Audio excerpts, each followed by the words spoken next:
Welcome. In this video I'm going to be changing the wipers on a 2014 Toyota RAV4.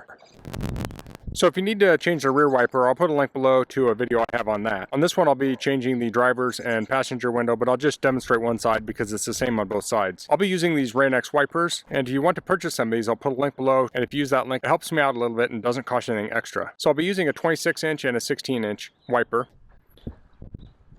You want to pull the whole blade up like this. Now different blades may have different ways they mount. So to take this old one off, so on this one I'm going to pull out on this and then I'll slide this whole assembly down.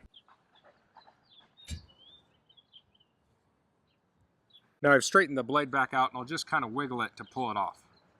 So I'm just sliding the whole blade down. And here you can see what this looks like. It's a bent piece of metal and it has a little hole right here. So now I'll take the new wiper and you can see this part here that pivots, okay?